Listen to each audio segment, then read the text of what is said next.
Minister. Bob, that seems like quite a lengthy agenda, all of the bilateral meetings that he was listing, plus of course then this new approach that we seem to be advocating on the question of greenhouse gases.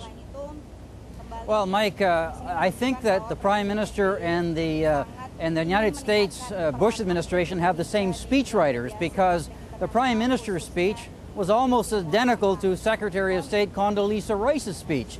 The solution to combating greenhouse gases, it seems, is a technological revolution. Very little said about specific mandatory cuts to greenhouse gas emissions, all about using technology as the salvation to a greener and healthier environment.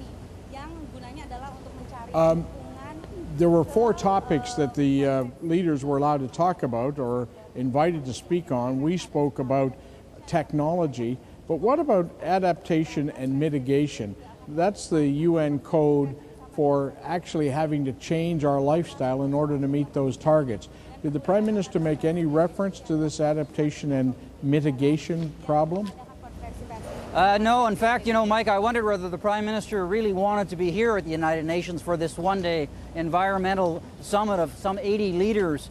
The UN Secretary General was talking about the devastation that would be caused unless human beings changed their behavior. The Prime Minister was shuffling through his papers, was yawning often. When Arnold Schwarzenegger was speaking, the same thing.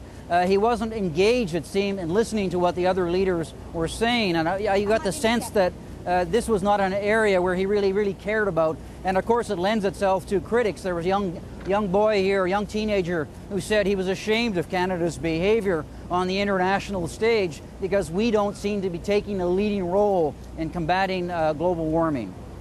Now, in the next couple of days, John Baird, the Environment Minister, is going to be at another meeting of major countries that will be underway in Washington.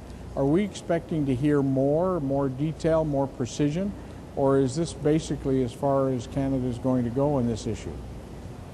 Well, it seems to me that the Prime Minister is waiting for the United States and the other big emitters to lead the way. You know, his argument is that you can't have an international binding protocol unless you get the big emitters, the United States, China, India, Russia, and Brazil, to agree, where the other leaders here are saying that we have to do what the Europeans have done and what other countries have done. In other words, even if you can't get these big emitters to do so, you have to lead the way by doing mandatory cuts and doing everything you possibly can to deal with greenhouse gas emission, which at these rising temperatures, which we all know is causing a lot of havoc and will only cause even greater havoc for us.